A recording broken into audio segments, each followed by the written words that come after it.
So we'll call the meeting to order, the regular city council meeting of the city of Starbuck on April 8th. We'll start with a pledge of allegiance. The flag is back there, so. Pledge allegiance to the flag of the United States of America and to the republic for which it stands, one nation, under God, indivisible, with liberty and justice for all. Thank you. You'd call the roll, please, Joan? Mayor Swenson. Here. Councilor Gorder. Here. Councilor Tafe. Here. Councilor Backel. Councilor Christensen. Here. Okay. So the first item on the agenda is the consent agenda. And is there any comments or additions to the agenda or any? I have two additions, item number 26 and 27 on the agenda. I'll make a motion to approve the consent agenda with the additions. I'll second. Okay, we have a motion by Councilman Tafe to approve the consent agenda, seconded by Councilman Gorder. Is there any further discussion or questions? Hearing none, all in favor say aye. Aye. Opposed, same sign. Motion carried. So we'll move on to the first item on our agenda, which is David Meyer with Conway Duth and Schmiesing to present the 2023 audit report. So, welcome, David. So.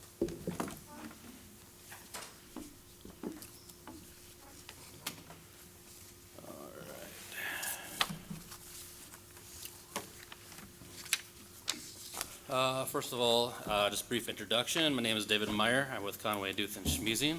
I've been a governmental auditor and accountant with Conway Duth and Schmiesing since 2019, and the city of Starbuck was pretty much the very first audit that I worked on when I started too. So I've worked on the audit of the city of Starbuck in some way, shape, or form ever since 2019. So. First of all, again, thank you for the opportunity to present tonight. I know it's not exactly all that ideal. Usually we do present in March.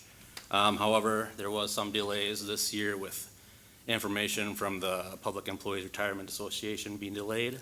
And so we had to wait a little bit for that information to be released. But the good news is we did submit all the required information to the state auditor and the state of Minnesota for the city of Starbuck by the March 31st deadline. So. I'll just briefly go over the kind of this presentation here. This is going to be kind of a little bit of a brief snapshot of the financial statements that you have there with you. So the first one, and the first slide is the kind of goes over the independent auditor's report. This is kind of the end result of the audit.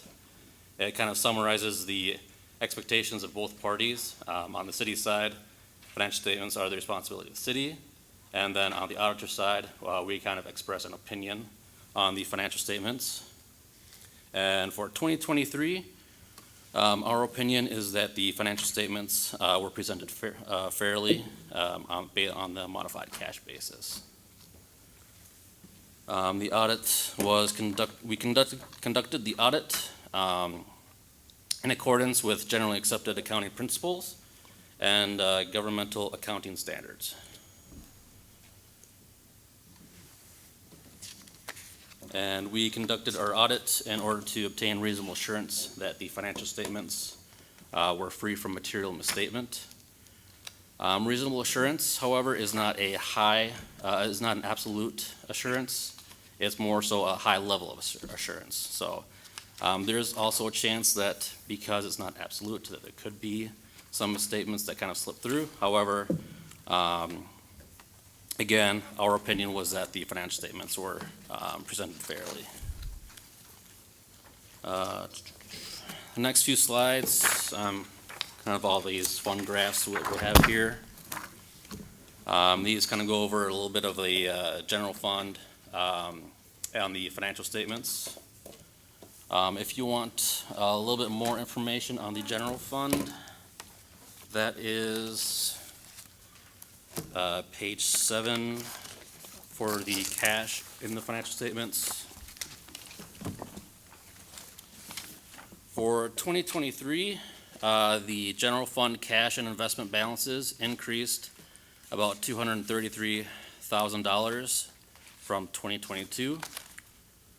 If you're looking at the financial statements, some of the causes for that will be on pages 8, 9, and then 10, and then 11 through 14.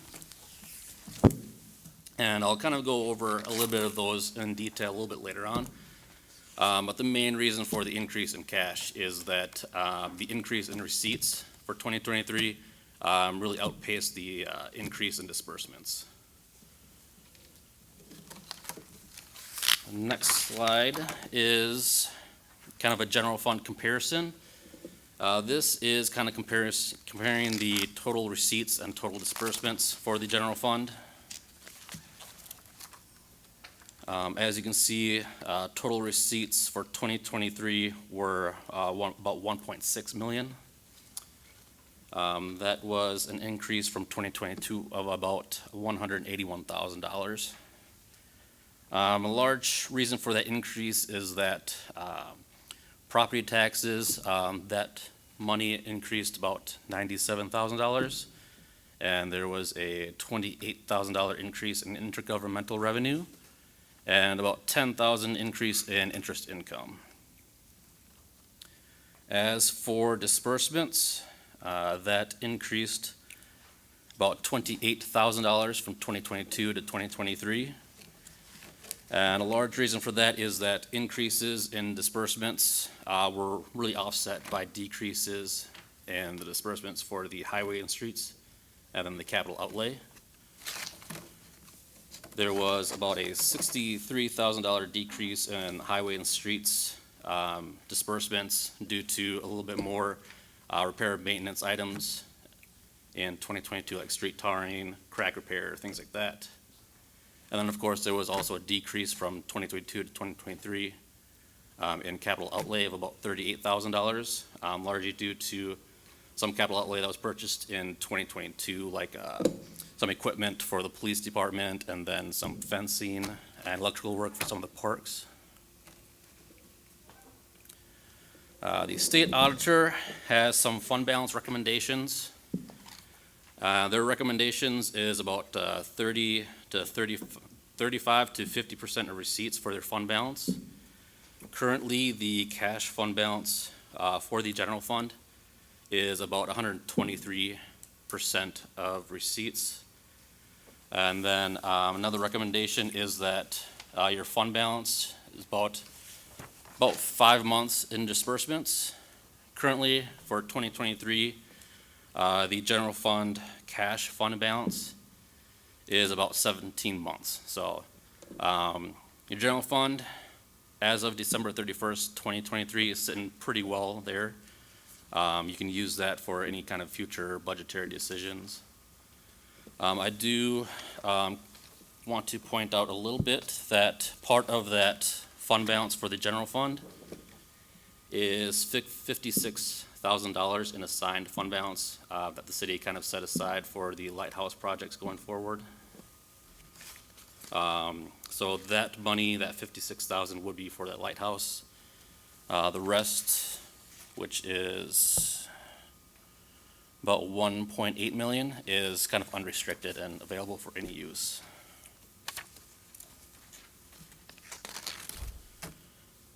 The next few pages are kind of some pie graphs going over receipts and disbursements for 2023.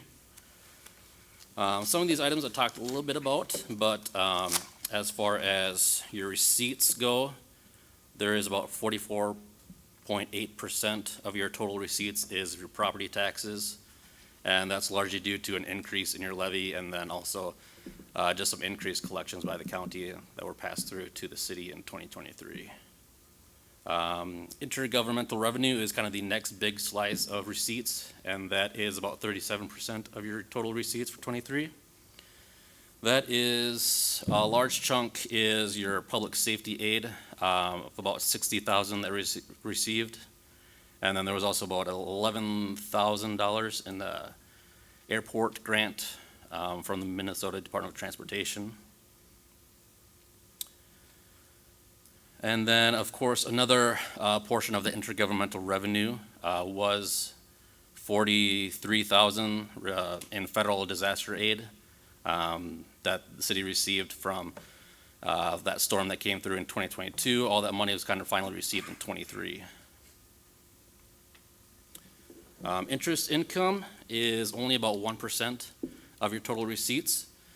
But I do kind of want to mention a little bit about that, and that's because in dollar terms, that increased from about a $10,000 increase, and that's largely due to rates on certificates of deposits and various interest rates like that.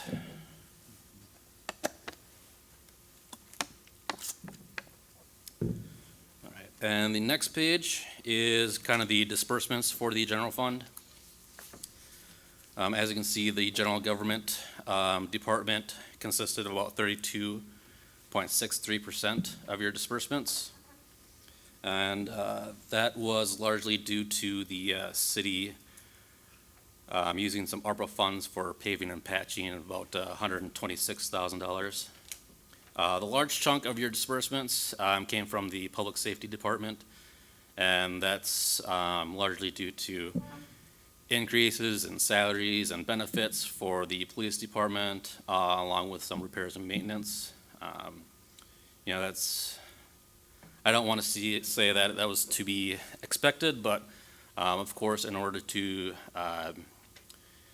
remain competitive with other police departments, of course requires some, competitive wages, and then of course, with all of your squad cars and vehicles and equipment, sometimes those do require some usual repairs. So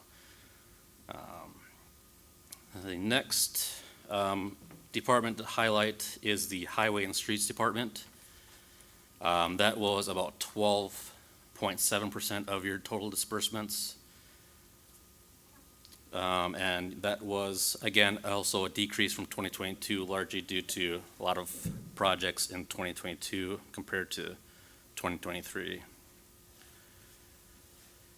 Economic development, you'll see that in 23, that is 0% of your disbursements. However, in prior years, there was some related to economic development. That is because in 2022, there's about $30,000 or so that the city usually had passed through to the Douglas County HRA. The city didn't pass through any of those deed monies in 23, so that's why you don't really see anything for the economic development in 23. And then moving on to capital outlay, that is about 6.5% of your total disbursements. Again, that kind of decreased compared to 2022, just based on how many, equipment and improvements came in 2022 compared to 23. The next few pages kind of go over the utility funds. The main ones are the water, sewer, and Hobo Park funds. Hitting the water fund first, we have the cash and investment balances. That increased about $159,000 in 23 compared to 22. And again, if you want some more information on the water fund, that would be on starting on page 17 of the financial statements there. With the cash that is in the water fund, that is kind of an indicator that the water fund is able to cover your operating costs. And right now at $553,000 for the water fund, it's about a pretty healthy level for your cash. The next page is kind of a comparison on your water fund as far as your revenue and your disbursements. And this is mainly going over your operating receipts and disbursements. So this would exclude all of your capital outlay, debt payments, any transfers. There was about a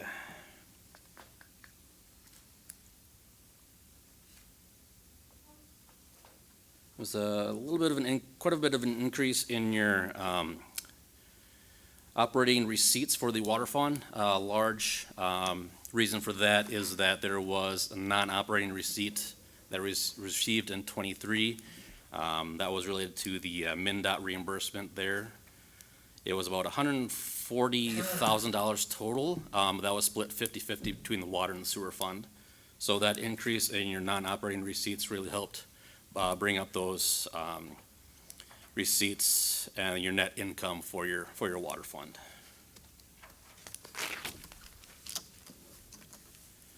The next page is the sewer fund. As you can see, the cash and investments balances for your sewer fund is about $555,000. That is an increase of about $163,000 from 2022. Again, this is showing that your fund is able to kind of cover those operating costs of the fund. And at $555,000, your sewer fund is sitting at a pretty healthy level for cash there. And once again, we've got a sewer fund comparison that kind of goes over your operating and non-operating receipts and disbursements and the net income or loss. For '23, there was a net income of $338,000, which again is related to that reimbursement from MnDOT. There was about $70,000 for the sewer fund portion. And then there was also a insurance reimbursement related to the wastewater treatment plant of about $87,000 in '23. So that's a good reason why your receipts went up from about $460,000 in '22 to $565,000 in '23. The next slides, kind of going over Hobo Park. So the cash and investments balances went from $942,000 up to a little bit over $1 million. And so that increased about $70,000, which again is showing pretty strong cash position for your Hobo Park fund. Again, we have a comparison of your receipts and disbursements and your net income for that fund. Again, this is all kind of covering your operational receipts and disbursements before capital outlay and any transfers out of the Hobo Park fund. As far as receipts, those remained relatively stable and comparable to 2022 levels, and that's largely due to all of your camping receipts remaining pretty comparable to 2022. There was a slight decrease in your non-operating receipts, mainly due to, again, that storm damage that came through in '22. In 2022, that the Hobo Park Fund received a little bit of a grant there. So that, of course, that grant was not received in '23. So receipts did have a little bit of a dip, but again, it's pretty comparable to 2022.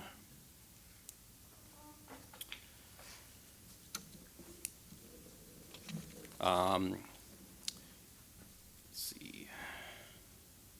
Your net income for your Hobo Park Fund was $172,000. That was, however, before your capital outlay and transfers to your other funds.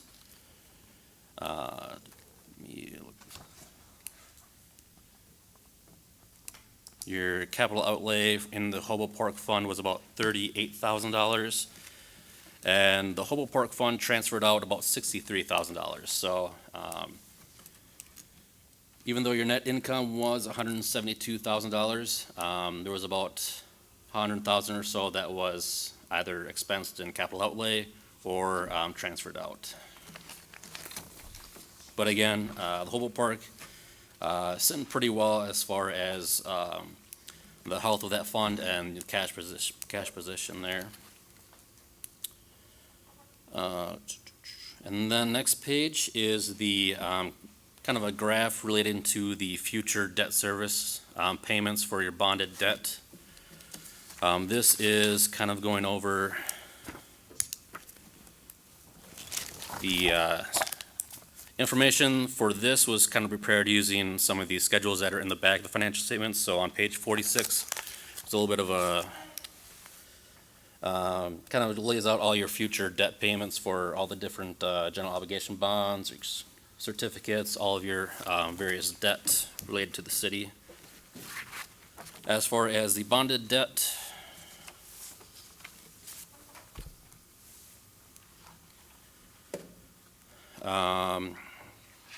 as you can see in that bonded debt, those payments will decrease over time as more and more principal is paid on those debts. One thing to mention, however, is that this kind of graph and schedules in the financial statements do not include the 2020B and the 2020C bonds, because even though the project has kind of been finalized, the final debt payment and amortization schedules are not really available for those bonds yet. And that pretty much kind of covers the financial statements. There are a few reports in the back of the financial statements I just want to cover here real quick. The first one is the Minnesota Legal Compliance Report. This is a report that kind of tests the city's compliance with various state statutes that the Office of the State Auditor kind of wants us to make sure that the city is kind of complying with. The report is on page 51 of the statements, and we have a brief summary in your presentation here. But as far as Minnesota legal compliance and compliance with state statutes, we didn't really find any issues there. The next report in the back of the financial statements is kind of concerning internal control and compliance with government auditing standards, and those would be on page 52 and 53 of the financial statements. As far as compliance and other matters in relation to government auditing standards, we didn't find any instances of non-compliance. We did, however, note two material weaknesses related to the city in terms of internal control. Those would be the limited segregation of duties and auditor-prepared financial statements. These two are pretty common issues that you see across the board for a lot of cities in Minnesota. Does that include your financial reports? The auditor prepared financial statements? Right, yep. So the auditor-prepared financial statements, again, kind of going back to the independent auditor's report at the beginning of the financial statements. Statements really are the responsibility of the city, but because of some expertise and knowledge that's kind of required in putting together financial statements, we are able to come in and help prepare those financial statements. This main reason that's kind of a material weakness is that although we're kind of helping the city kind of prepare those statements, we're also auditing those statements. So there's a little bit of a risk there as far as some self-review. We're basically kind of reviewing our own work. However, we do usually place some a little bit of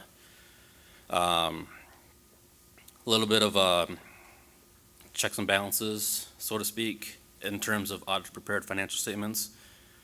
Once we've prepared the statements, we'll send them to Joan at the city, and the city will kind of review them, make sure everything in there is pretty much all according to everything that they have on their side of things. And if there's anything that needs to be changed or anything like that, the city can reach out to us, and we would change those statements before they've been finalized. So.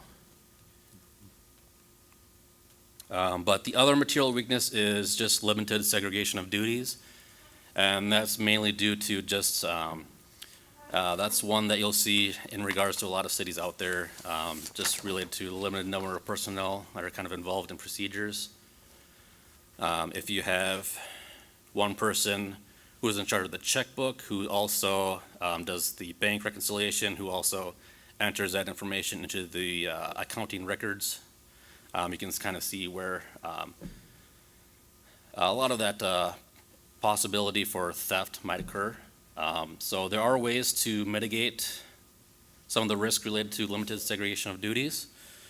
Some of those would be maybe evaluating some of your policies and procedures, or just continuing to emphasize kind of that role of the mayor and the council as an oversight. Each meeting, you get your claims and you kind of go over those claims, you approve those payments. So that's kind of one way you're kind of mitigating that risk there. Hire more people. That certainly would help. Of course, even if, the city doesn't hire more people, again, using the personnel that are are on hand and kind of maybe possibly splitting out some of those procedures, so.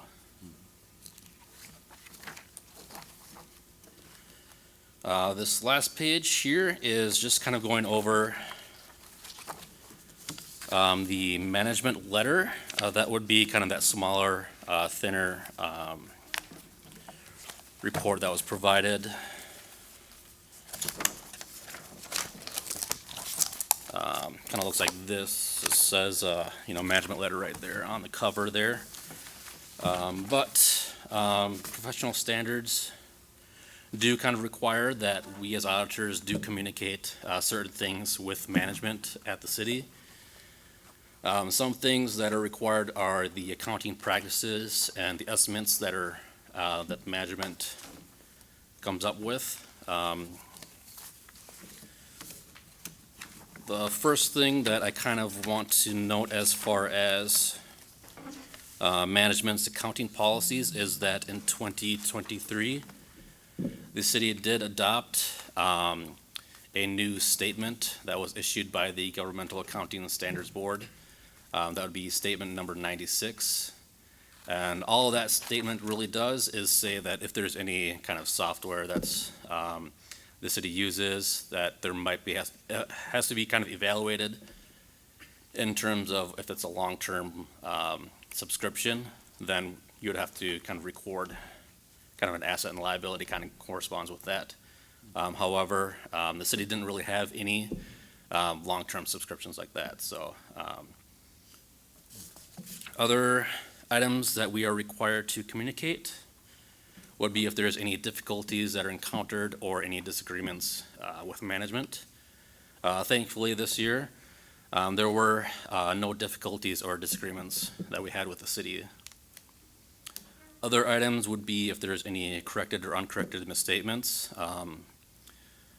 As far as 2023, any adjustments or misstatements that we might have identified should all be reflected in your financial statements. So there should be no uncorrected misstatements there. Other items would be a management representation letter. This is something that we kind of, that management kind of puts together, just saying that the city kind of provided us as the auditor with all the information that we requested. And we have received that letter, so we're sitting pretty good there. And then, of course, any other communications would be if the city decided to consult with kind of any other accountants or auditors. Generally, just like with doctors, you could go out and get a second opinion from a second auditor. There would, however, be certain communications that would need to be involved there, where between us and the second auditor in the city. So, good news is that there was no second opinion that was requested. As far as any comments or recommendations, there were no comments or findings really in 2023, other than those two material weaknesses that I kind of mentioned before. So, just kind of in closing, the funds for the city are sitting in a pretty good financial position to help provide the city and council with information on any kind of future financial decisions. And then just the last page is some contact information. If you have any questions, you can contact Kari Steinbeiser, who is the partner at Conway Duth and Schmiesing. Otherwise, I did also leave my business card at each of your spots if you have questions. Kari is currently out right now this week on vacation, which is why I'm kind of standing here today presenting. But if you have any immediate questions this week, you can certainly feel free to reach out to me. And with that, are there any final questions or comments or issues?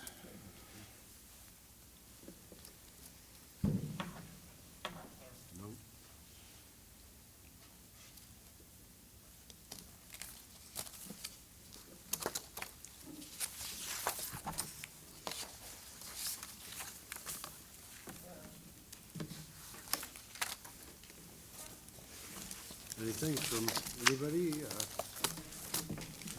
Well, thank you, David. Yep, Yeah, I appreciate it. yep, and thank you for allowing me the opportunity to present tonight, so.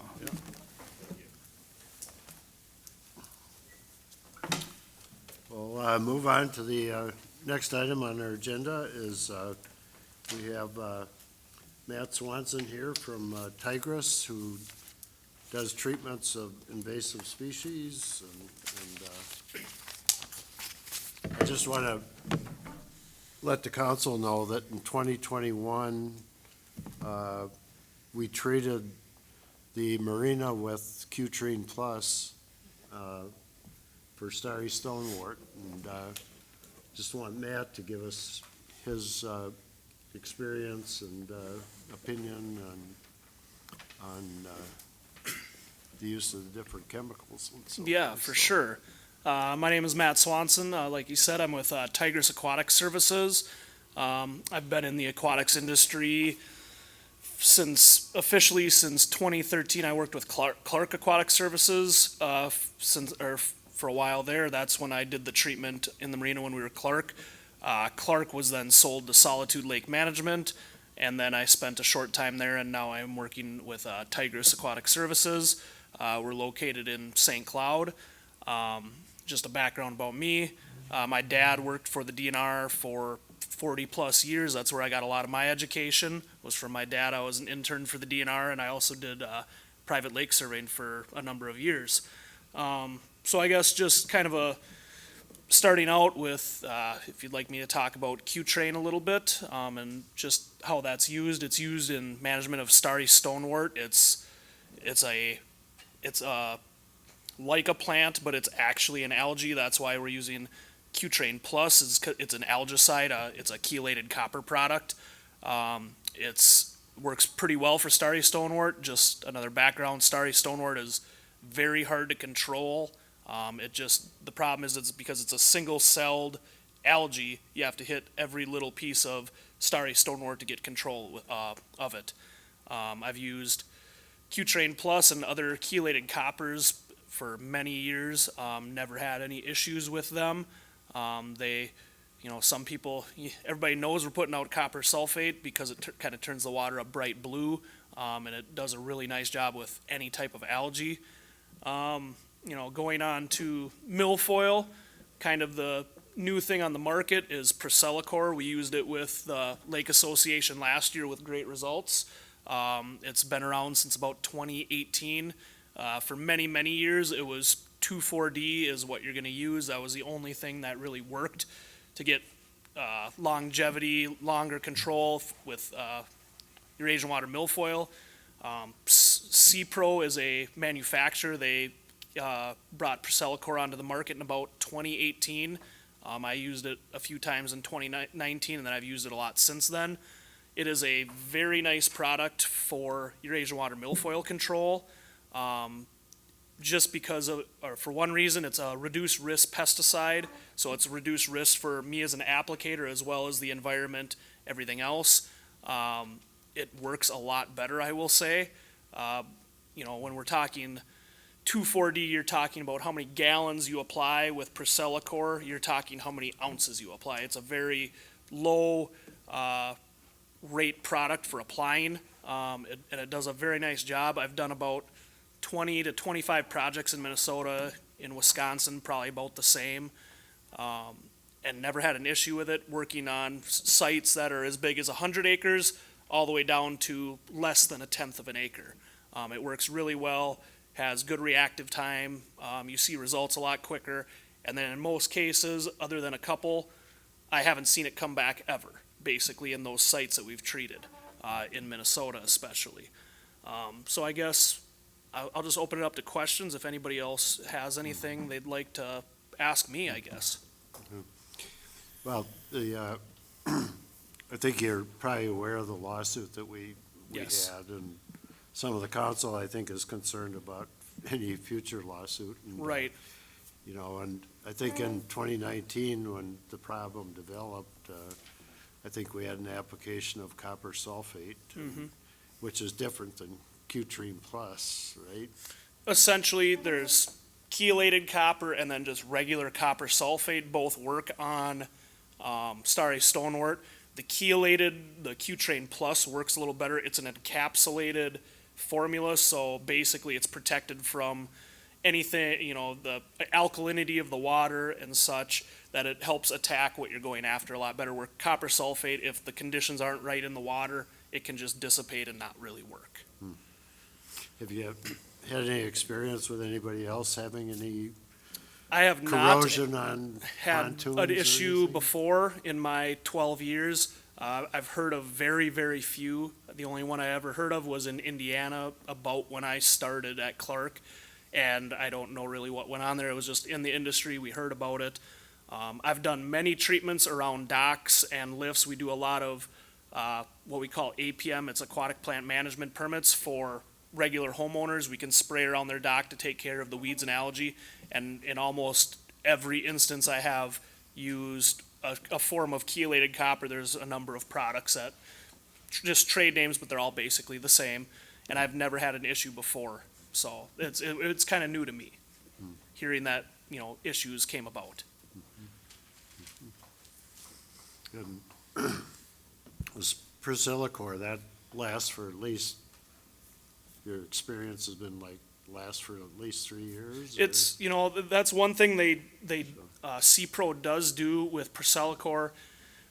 Your situation with the marina, it wouldn't fall in that, but on bigger sites, usually 10 acres or more, or sites, if I'm doing a lake and I'm doing 40 sites that are all 4 to 5 acres, what they'll do is they'll let you have an extended control contract, which says in 3 years counting the year, so if I applied it this year and then 2 more years beyond that, they would ensure that it works, and if it doesn't work, that they will reimburse with a product to take care of the issue. I've done some of those, and I have one example, I guess probably my best example would be Little Birch Lake in Todd County. It's close to where I live. I've done the management there since I started at Clark.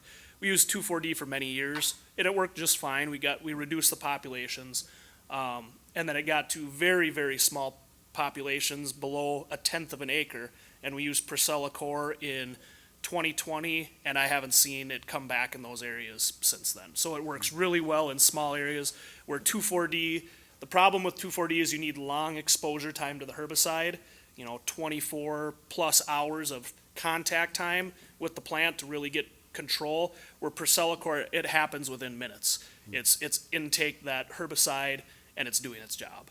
So that's where it's very nice on small areas. And you see results a lot quicker where 2,4-D, it's a systemic herbicide. It takes time for the plants to die back. Priscillacor, it happens it can happen in as short as 2 weeks that you really see the good results, and it falls away in comparison to the 2,4-D. So Matt, if we were to go ahead with this Priscillacor treatment, and had you do it, are you saying that we would only have to do this probably every 3 years, or? That's the hope. I haven't run it, that's my hope. And that's based on my experience of using it, that we've had that type of success. I know working with Mike, last year, they had Steve McComas come in and he did the post-treatment, and we did it on the main lake. I think we did about, let me see what I had for we did 2.8 acres. Correct. And, the results were very good then, and, you know, he will continue the treatments or the surveys this We year. had a meeting with the city council last year after the treatment, and he actually went out and did the survey the day of our meeting. And he had samples of treated and untreated, and you could see that it had good success. Now, the real proof to me is this spring. You know, what do we see? But I know Amy, who Yep. you work with, she said numerous times that they've seen it 3 to 5 years where it doesn't even come back. Right. So that's why I presented, 3 weeks ago, we met, I don't think you were there, but we met with some of you at the council, and what the whole plan was, or discussion was, if you treat the marina with Priscillacor, we firmly believe that it'll kill it for 2 to 3 years. And you won't have it at all. And Steve McComas, he couldn't make it tonight. He's the one that does the surveys, pre and post. He told me, and I told Gary in last September in our meeting, that he came right out and said, if you don't do something with the milfoil, because it's getting thicker and thicker every year, within 3 to 5 years, you won't be able to use the marina. That's why we're looking at Priscillacor, and like he said, it's fairly new, it's new for a chemical. Right, you know, most products in the aquatics world are developed from agriculture, and we take and find something. C-Pro made this product specifically for milfoil. Amy Kay, she is our business development leader. She works mainly in Wisconsin and then in Minnesota as well. She's used it probably more than anybody I know in the industry, and she can, if you need anything from her, you can definitely reach out and she can talk you through anything. Same with Steve McComas. Steve McComas has been around for many, many years in the aquatics world doing surveys, and he does an amazing job. His reports are beyond my comprehension. They're so detailed. So- Wendy Crowell was also at the last meeting Yep. in September, and she's the head of the invasive species with the Minnesota DNR, and she highly recommended the results that they've seen with Priscillacor. Now, Priscillacor is more expensive than 2,4-D, but we've already gotten, Gary and I have already talked to Ralph Hansen. The Polk County will pick up 80% of the cost, so you have some good funding available for this kind of a project. Just kind of to speak to that too, we work a lot in Meeker County. They've actually incentivized using Priscillacor because lakes there have been doing 2,4-D treatments for 20 to 25 years. And it works, but more often you're going back to those sites and you're having to just work your way around a lake and hit everything again. They're incentivizing Priscillacor because it just seems to work better. So if we were to do this treatment, and I understand it's hard to put a guarantee on anything because the marina is different than any other application. You probably do a lot of in and out traffic that may carry some of this out into the main part of the lake. I don't think there's a lot of water flow in there, is there, Randy? Right. So, and we realize, I think as a council, that we need to do a chemical application because we're just not getting anywhere. So would we get reports on how well it's working? That's something I think with Steve McComas, he will be doing pre and post treatment surveys. That's nice. I like working that way with a third party surveyor. Right. There's no biases involved then. I will say it's actually better to treat in the marina from my aspect because there is less water movement. That product is going to stay right where I put it instead of out on the main lake where it can dissipate a lot quicker. In the marina, it'll sit a little bit longer and give us a little bit more contact So time. as this stuff dies off, are we gonna end up plugging that marina up with a bunch of dead? No, from foil. the experience that I've seen with Priscillacor, the die-off, even just a normal year, the plants rise and they fall and they die every year. This, get rid of it in one swoop, it should not be really any different than a normal year.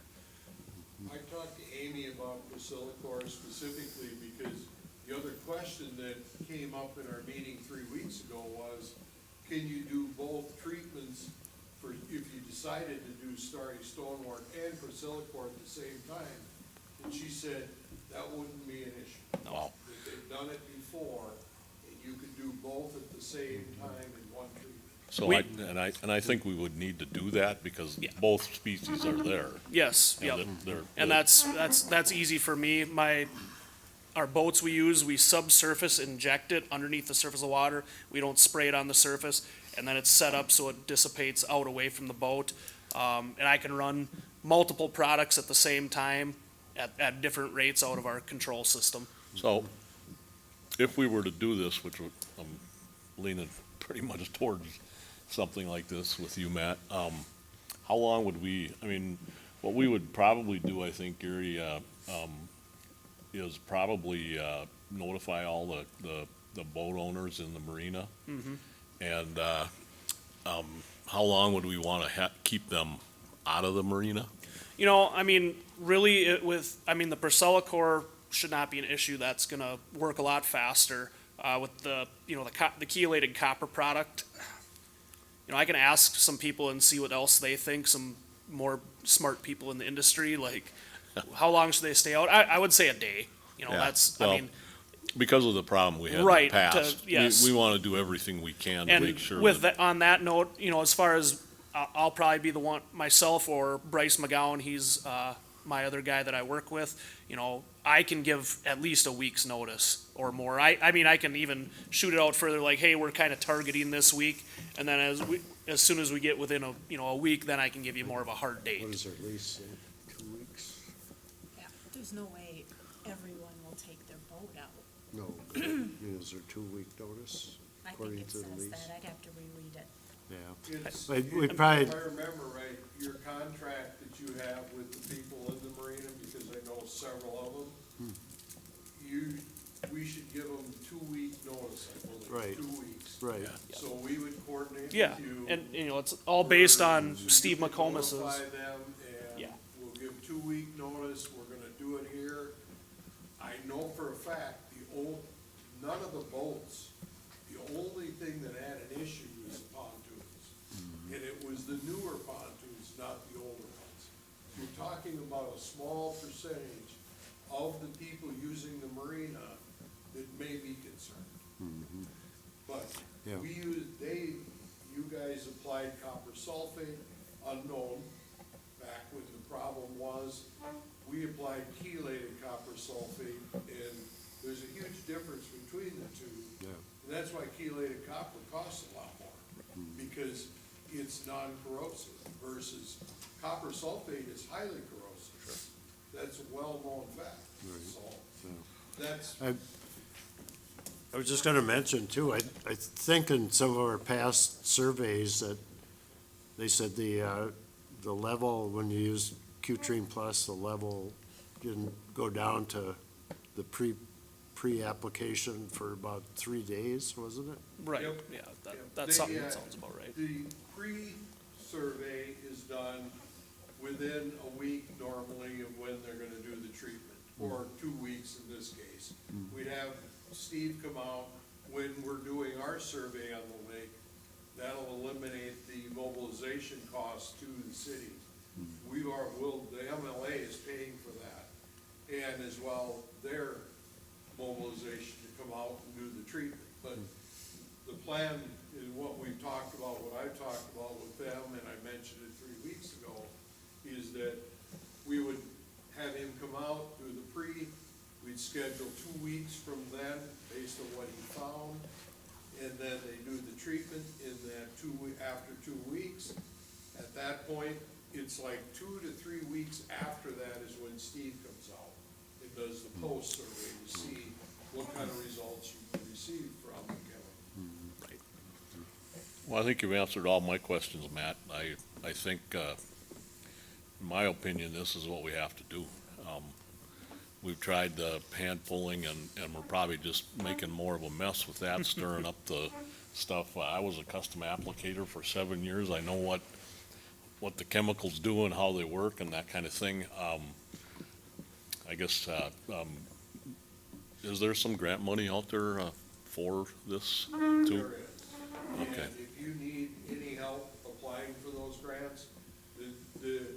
Association has already received grants from Polk County. Ralph Hansen was at the meeting 3 weeks ago, so I can sure help if, I don't know who's doing it, if you're Yeah, doing it, Joan. we get grants every year Okay, from yeah. them, so, Okay, yeah.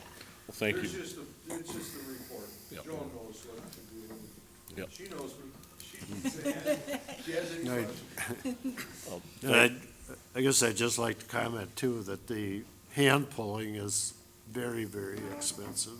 Yeah, and time consuming and, Time I mean, consuming. especially for Starry Stoneworth, they've kind of come up with a concurrent plan of hand pulling and treating, but the hand pulling is very expensive, where the herbicide, algicide applications they are much cheaper because it takes less manpower. I can be in the marina, I'd be done in a half an hour treating.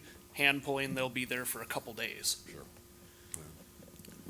I actually went with Blue Water Science on their survey last year, and, he asked me when I was along, he said, can we go into the marina and just look around? I said, no charge to anybody. I said, well, yeah, I don't think there'd be a problem with that. And this is after the hand pulling was done, and he said, well, there's Starry Stoneworth, there's Starry Stoneworth, there's Starry Stoneworth, and this is after the hand pulling was done. Sure. And it was pretty obvious, I could pick right up on it. Yeah, in my opinion, we need to do something, a chemical application, and I guess we'd prefer to work with you guys if we can, and the sooner we can get something going, the better, I think. And I mean, the hand pulling, it's fine. It's, it's part of integrated pest management that, you're trying different things, non-chemical, chemical. You gotta find what works the best. Yeah, no problem. I had a couple questions. Sure. How long have you been using chelated copper? Since I started at Clark in 2013. 2013? Yep. And before 2013, that's when it was just the non-chelated copper application, which we had done in 2019, which caused issues. Is that correct? I guess when I started using, that's when I first started my career at Clark. I've used both products, Okay. Regular copper sulfate and chelated, but more chelated just because it's a little better product to use. Okay. And you said that both the chelated copper and the Persicor or Persilicor don't cause any property damage to either docks or boats that you guys have documented? I have not experienced any. I'm wondering then if we do have a letter that goes out to people, if we could work with the city attorney to kind of word that correctly so that we close the door on any potential lawsuit if something does happen, because it's sounding like this is a rare occurrence, but, I think we worked with city attorney on our lease agreement for the marina slips. would that cover this letter that goes out to advise them to remove their boat for 24 hours if they were concerned? Or I would assume so.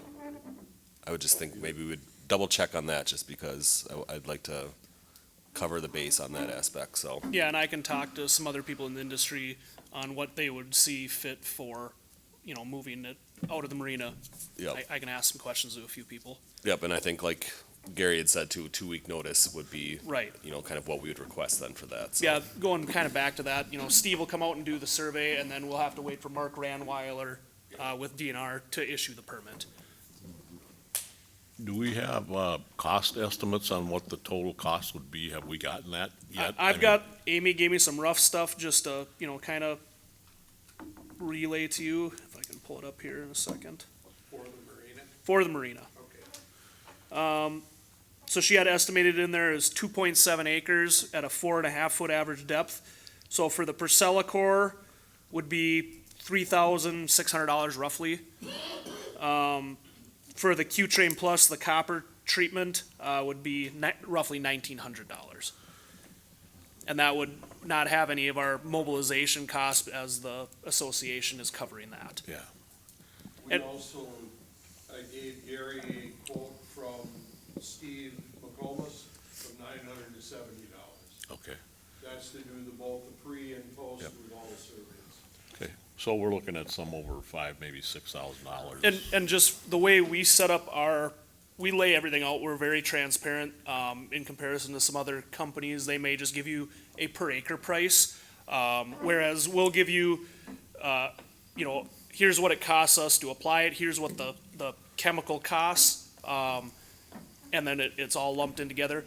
And that's, let's say we have a extreme dry year, and the water level goes down in the marina to, like, I have it at 4.5 feet, maybe it goes down to 4 or even 3.5, we'll still only charge you because we're gonna only apply this much because the water depth is that. So we'll charge you less if it's less water, basically. So, any idea on what the grants would be available to us? Normally, A dollar amount? based on my information that I got from Ralph, the Polk County expects the city or anybody applying to pick up 20% of the total cost. Yeah. The Polk County, when you fill out the grant request, they'll pick up 80%. When the MLA, when we did ours, we agreed to pick up 30% and they picked up 70, but in your case, I can guarantee you, I've had several of people at the county asking me, they want to help support this project. So, Joan, can we take that, whatever we do end up paying out of our marina fund? Okay. So are we looking for a motion to move forward with this tonight, or, I think, Well, you know, unless the council wants further discussion or anything. I'd. Yeah, I had a couple of other questions that I wanted to ask. The $3,600 quote for the Priscilla Core, would that include the survey the year after the fact to confirm that everything was successfully done and that, you know, either a rebate or refund or whatever additional treatments won't be required? What would happen there is we'd probably work with Steve McComas again, and then his survey would confirm how that would go. So that would not be included in the cost, and that'd be an No, it additional would cost on top of that. So that's one thing to consider then too, that, Any idea what that would be? That'd be, I guess, a question for Steve. Yep. His survey cost to do the pre and post both was $970. So you could figure to have him come back out and do the survey would probably be $500. He'll do the post survey, but it's like 3 weeks after. Right. But you'll see results. Either it worked or it didn't work within 3 weeks. We really don't need to do a tree survey this time, because we've done that already. We've done No, the weeds no, in there. no, you have to do a pre-survey every. With, Every yeah, per applicant. DNR permit requirements, you're Yeah, supposed to that's the survey every DNR year. requirement. Yep. So you do a pre, and then once they get, because they have to document the acreage that's actually infested. And once they do that, Steve McComas sends that to Mark Ranweiler in Detroit Lakes to get updated permit. So we do 18 acres in the lake, but they'll only allow us to treat infested acres. Sure. So then he maps it out. It's electronic mapping. I mean, it's scientific how they do it. Yeah. And that's what Bill seen when he went out. But they map it out, they send it to Steve McComas, and he says, okay, based on the survey that I got from Steve McComas, these are the acres you can treat. And then from there, then he'll get that, that gives him the permit to be able to go ahead. Sure. And the nice part of working with Matt, they will do the permitting for you. They apply for the permits for you, they'll work with the DNR. Mark Ranweiler speaks highly of Matt and Amy and their organization, as well as Steve McComas. Sure. That's how we ended up with these two companies, is based on Wendy Crowell in the state of Minnesota and the people that are doing, Mark giving it the permits, they're the ones that recommended working with this company. Yeah, just, I guess to piggyback on that, yeah, anything you need with DNR, you know, you can contact me, you know, I'm basically a liaison with the DNR, any help you need, any permitting. There's no cost for the permits from the DNR, but I've gone through that system a lot of times, so I know where I need to go and what I need to do to get the permit help. At this point, I think, Dane, we have pretty good idea on what this is gonna cost and what our grant monies might come back as, and we have funds in the Marina Fund to cover our portion of this. So I think at this point, I'd like to make a motion that we move forward with your services, Matt, and the Minnewaska Lake Association, and we also make sure that we cover our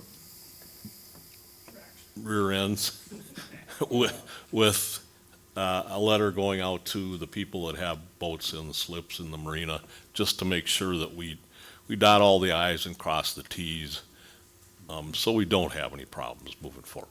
I mean, I'm just thinking maybe a recommendation from myself is you send out something to the dock owners or the slip owners now, or the renters, whatever you want to call them, and send it out that we're planning on doing this, and then let them know that within 2 weeks of that planned treatment, we'll let you know again.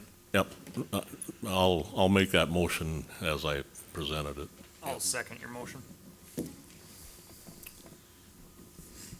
Okay, so your motion was for, To move to ahead go with ahead the- with the yes. treatments. and Yep, to go send ahead out- with the, Send out a letter now, and And then 2 weeks let 'em- prior. Yep. and then 2 weeks prior. my motion was, again, to hire Matt to do the application and work with the Minnewaska Lake Association and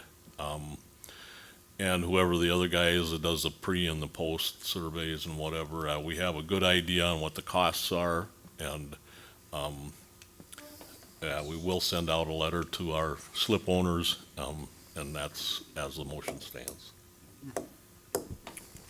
Okay, we have a, we have a motion by Councilman Gorder to move ahead with the treatment of the marina, and I think he stated it very well. I won't try and repeat it all. Seconded by Councilman Tafe.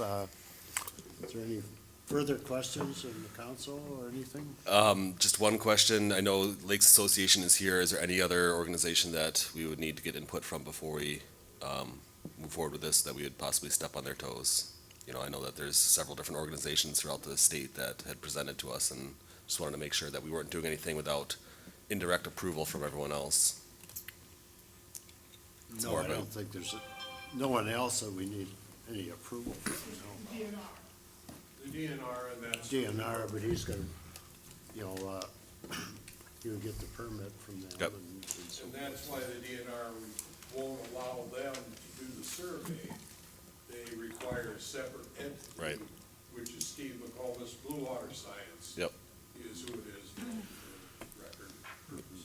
Okay, then I have no other concerns or questions. And I can assure you, we don't want another situation again either, any more than you guys do. Yep. That's a definite. Yeah. Well, if there's no further discussion or questions, we have a motion and a second. All in favor, say aye. Aye. Opposed, same sign. Motion is carried, and I'd like to thank Matt Swanson and Lake Association, Mike Stye, and Yeah, thank Yeah, you all. thank you guys. Thank you. I'd like to thank the council. so, Thank you very much. Yep, thank you, guys. Yeah, and I'll have Amy, she's our business development leader. She can send over the agreement with what we talked on costs. I'll tell her tonight, and she hopefully can get that out real quick. okay, Thank you very much. super. Thank you.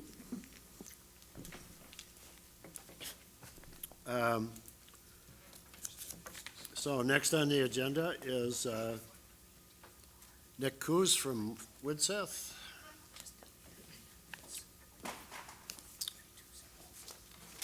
Give us some good news. Yeah, good news indeed. Hi, I'm Nick Coos with Widseth.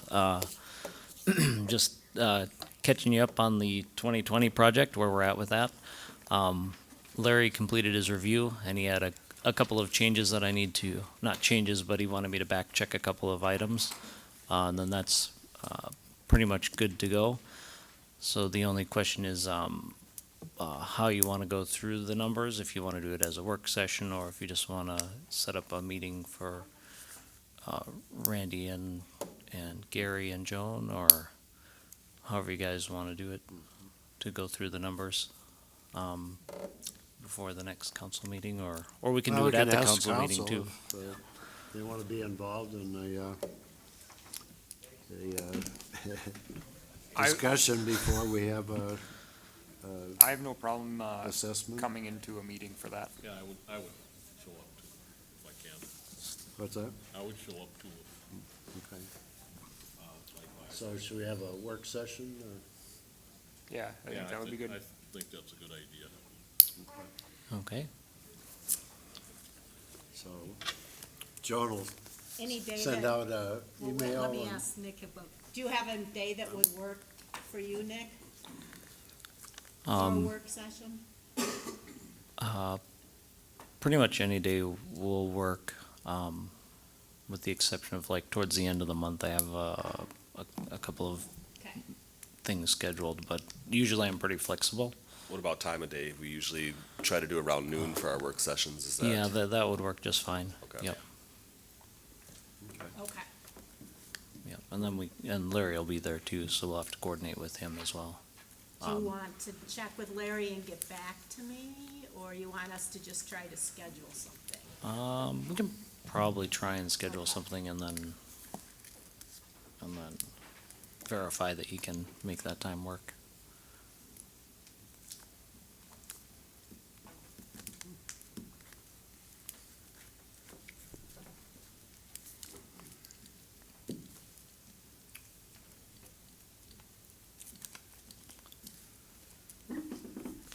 So, but the numbers so far look pretty favorable, so, should be pretty good. Depends on which side of the fence you're on. Yeah, no, I mean, the overall project costs were lower, so that makes the assessments lower and the cost to the city lower. So, yep, it's a win all around. Good.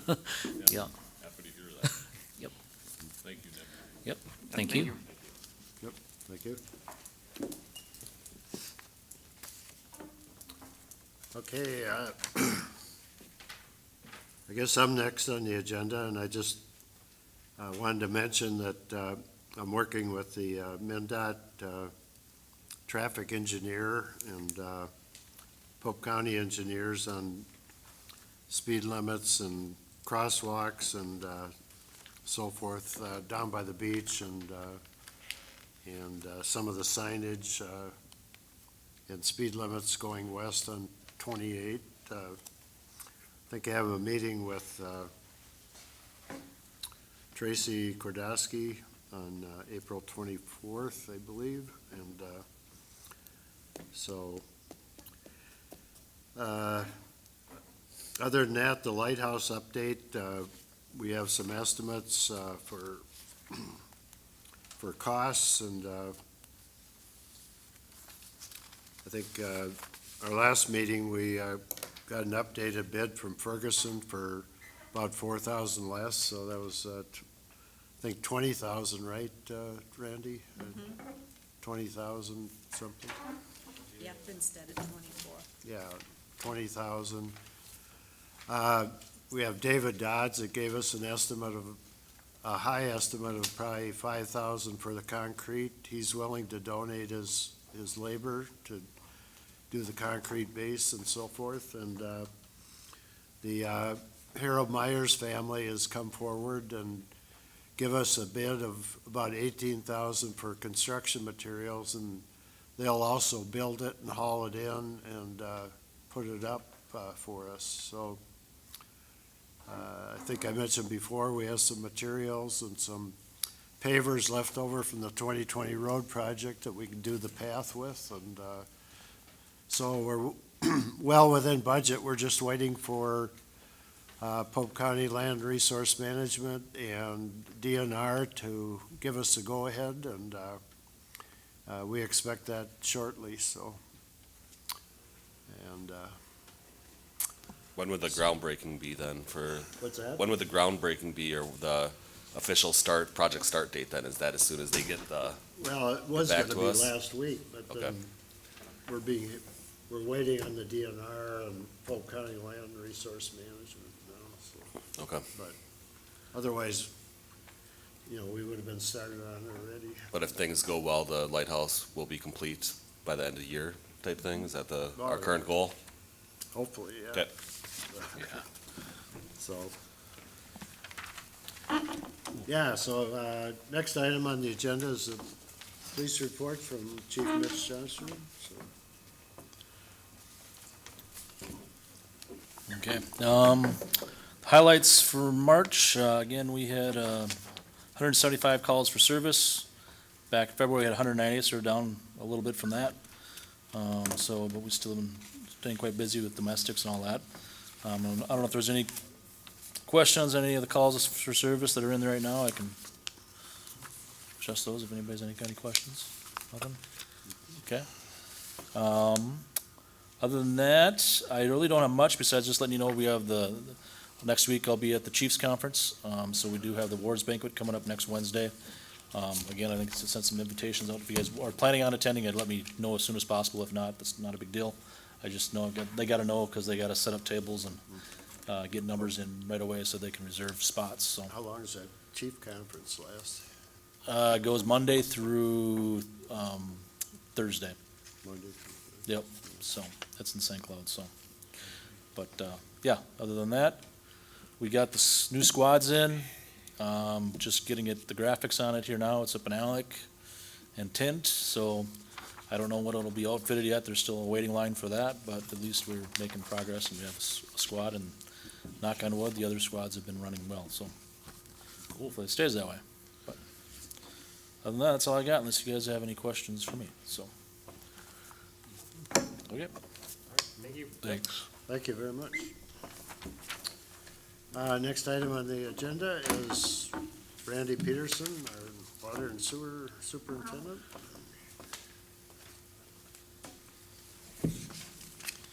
All right, the first item I have is, we talked to Ted about replacing the cutting edges and pretty much all the wear components on our current plow that goes on the pickup. Everything needs to be replaced, and you mentioned it should really be gone through, have the whole hydraulic system and everything flushed.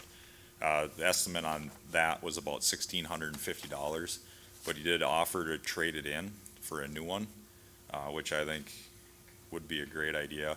The trade-in price would be $3,499, so really it's a difference of about $1,850 over the 7 years. It costs us less than $300 a year to use that plow. I think it would really be a good way to go. Randy, is this a similar plow to what we have then? It'd be identical. Okay, and you've had really good luck with the one Yep. we've had.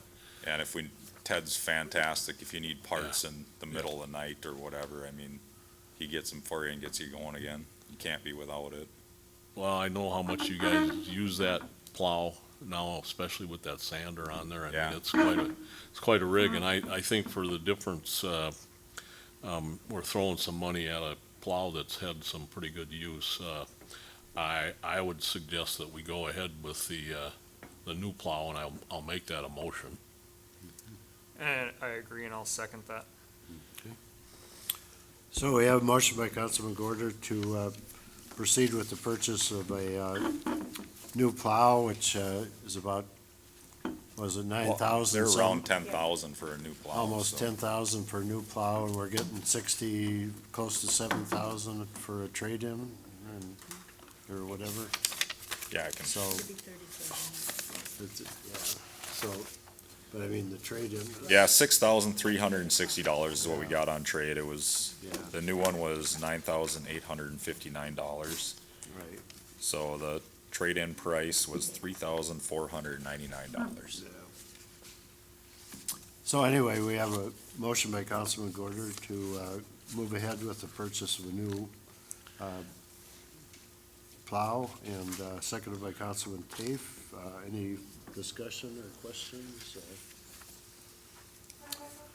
Hearing none, all in favor, say aye. Aye. Opposed, same sign. Motion carried. Great, thank you. The next thing, I'll just give you an update on the docks. We removed all the old docks on the Hobo Park side from the boat landing to where the new ones ended, so we got those all out of there the other day. We had people that wanted them, and they were there with trailers, so as soon as we picked them up out of the water, they went on their trailers, and most of them disappeared that day. There was a few left, and there was a guy that is actually hauling them to Alaska, is what he said. So he had a semi there, and he came back with another semi-load and picked up the remaining ones. So it was fast, and they're gone, so that's fantastic. We got the docks that we built last season that were sitting in the boat landing parking lot there. We got those all installed last week too. The lumber showed up and today we got that all cut and we're gonna start assembling this year's docks probably tomorrow, so. Get them done and get them in. Great. Good. So I guess that's all I have. Okay. Anything for me? Anybody else? Any questions or anything? All right, thank you. No, thank you. Next on the agenda is the fire department, but I don't believe anyone's here from the fire department, so we'll turn it over to our clerk treasurer, Joan Kirkley. Just a couple things. Last month, we had asked to get a bid on one projector instead of two. We're still waiting for Infolink to give us that bid. It should be soon. They were on, the guy that does it was on vacation. So that should be coming soon. And then in your packets, I just have the results of what we got on the Zielsdorf auction for the vehicles that were brought down there and sold, and the breakdown of what department gets the money. So I think we did pretty well on those, actually. It was easy, How- it was great to have them do that. How is that determined, the breakdown? It depends what vehicle. Some were fire vehicles that were sold, some were city vehicles that were sold. Oh, So I see. depending on the vehicle Oh, is I who see. gets the Okay. money. Okay. So would this money go into a separate fund for the fire department and Yes. that we would, you know, that Yep, they they'll could, get an extra they could 20 come to the council for, They'll get an extra $22,000 in their fund, and the city will get, 5,300. Mayor, did basically. Doug Noyes ever come forward and schedule something to discuss what the needs of the fire department were? I know that was an issue that we had talked about last meeting. he mentioned a few things. Okay, Yeah. all right. But they'd have to come to the council, right, to approve purchasing, you know, with this Anything. money? Any large purchase, Yeah. yeah, not probably routine purchases, but anything large. I know one thing, I've talked to Doug, and the grass rig, skid in the back of the pickup is showing its age. It has a steel tank and is rusting, and has a pump that's very hard to get parts for, so I know they were really hoping to get a newer skid to improve that. So would this 22,000 go into a fund and they would have to come to us with, Right, and actually, it's 20,000, because after the 7% Oh, commission, right. so 20,000 for the fire department and Okay. 5,000 for streets. cool, thank you. And that's all I have. Okay. Any other questions or anything? Okay. Next on the agenda is Tom Bukens from our airport committee. I don't know if you had anything, Tom? I see further down, we have a resolution to accept the grant money for that skid loader and brush cutter. It's finally, looks like it's coming through after 6 months of waiting here, so hopefully we'll make that resolution. Yeah, I think it's coming up on, Yeah, later in the yeah, agenda to approve that. And so- yep. And they're both pretty available, so I think they'll be here pretty quick after everything gets finished up with the paperwork there, so. Other than that, that's about it. Not as long as the So audit. there's, Thank you. Thanks for sitting around for an hour and a half. All right, thanks. yeah, thanks, Tom. Let's see. Moving on to new business. We need to accept the results of the 2023 audit as presented by CDS, if you agree. I'll make a motion that we accept the results of the 2023 audit for the city of Starbuck as presented by CDS. I'll second that. We have a motion by Councilman Gorder to accept the results of the 2023 audit as presented by CDS, seconded by Councilman Tafe. Any discussion or questions?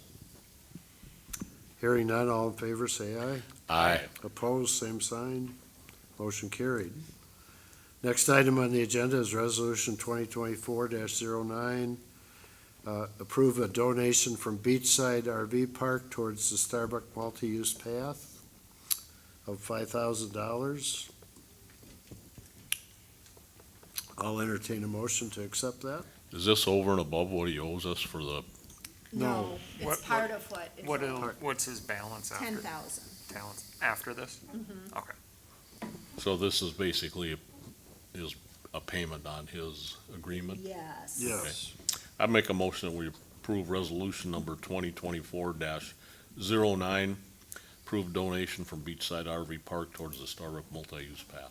I'll second that. So we have motion to approve Resolution 2024-09 to approve a donation from Beachside RV Park towards the Starbuck Multi-Use Path, which they owe on. Seconded by Councilman Tafe.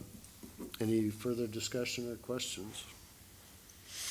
Hearing none, all in favor say aye. Aye. Opposed, same sign. Motion carried. Next item on the agenda is Resolution 2024-10, approving a donation from Joanne Holton to Starbuck Police Department in memory of Jerry Holton.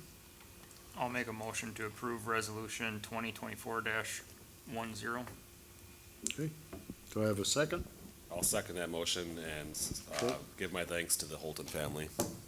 Okay. So we have a motion by Councilman Tafe to approve a donation from Joanne Holton to the Starbuck Police Department in memory of Jerry Holton, seconded by Councilman Christensen. Any discussion or questions?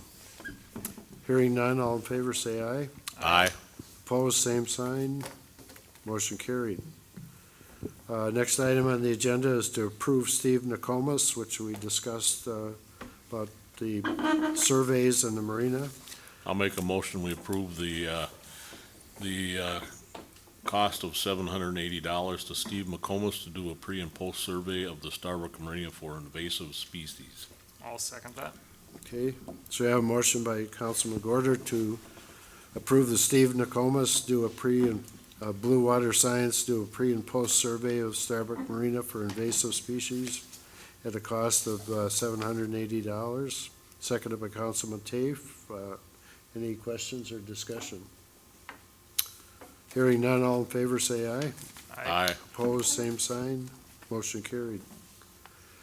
Next item on the agenda is Resolution 2024-11, authorization to execute MnDOT grant agreement for the airport improvement, which Tom Bukens spoke of. I'll make the motion to approve resolution 2024-11. Okay, do I have a second?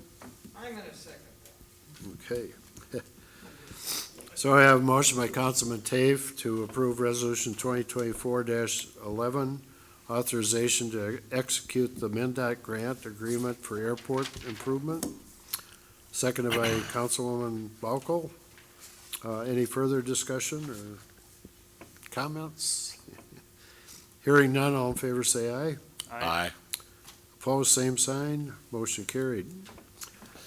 Next on the agenda is to discuss snow removal requests from Pope County, or Pope Douglas Solid Waste for new recycling site. And I don't know if anybody has any questions or anything on that. Randy got a new plow, so I think we should. I guess I'd like to make a motion that we let them try to find a private contractor. They've got plenty of time before the next snow season, hopefully, so. And then we can take it from there, so. Sounds good. I'll second that motion. Is that a second? Yep. Okay. Did you second it? I second it. Okay. Oh, So we have a motion by the mayor to let Pope Douglas Solid Waste look for a private contractor for snow removal for next year. Seconded by Councilman Christensen. Any further discussion or questions? Hearing none, all in favor say aye. aye. Opposed, same sign. Motion carried. Next item on the agenda is to approve a public hearing for subdivision of parcel 27-0086-000. I don't know if there's any questions or discussion on that. Does he have a plan for the? Yeah, he has a survey that's been done. He wants to sell his property. He may sell just the empty lot, or if someone wants to buy his house and the lot, he'll do that, but. I'll make a motion to approve a public hearing for subdivision of parcel 27-0086-000. I'll second. Okay. Is that gone before planning and zoning? And they approved it? I did. Okay. So we have a motion by, we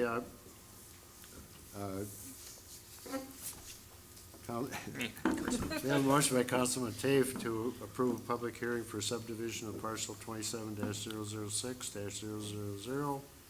Seconded by Councilman Gorder. Any discussion or questions? Hearing none, all in favor say aye. Aye. Opposed, same sign. Motion carried. Next item on the agenda is to accept the resignation of Administrative Assistant Charlene Drews, who got a job in Stevens County, and to approve the advertising for a replacement. I'll make a motion that we accept the resignation of Administrative Assistant Charlene Drews and approve advertising for a replacement. I'll second that. Okay, we have a motion by Councilman Gorder to accept the resignation of Administrative Assistant Charlene Drews and approve advertising for a replacement. Seconded by Councilman Tafe. Any further questions or discussion? I just wanted to thank Charlene for the work that she's done for the city. Yeah, likewise. I agree. Yes. Did the Personnel Committee have intentions of conducting an exit interview, or is that not something we have any desire to do with a resignation? To do the interview? To do an exit interview? I don't know how you could improve that job, but it might be valuable Chris to is get. on the Personnel, Yep. Personnel Committee, and he and I have talked with Charlene and Okay. so forth, so we have her input and everything, so. Okay, excellent. No other questions then? So. Okay, so we have a first and a second. Is it Steve or first? Steve and then me. So we have a motion by Councilman Gorder to accept the resignation of Administrative Assistant Charlene Drews and approve the advertisement for a replacement, seconded by Councilman Tafe. There's no further questions or discussion. All in favor, say aye. Aye. Opposed, same sign. Motion carried. I'll make a motion, we adjourn the regular meeting. So we have a motion to adjourn. We are adjourned. Hey, finally. Finally, you woke up down there. She woke up.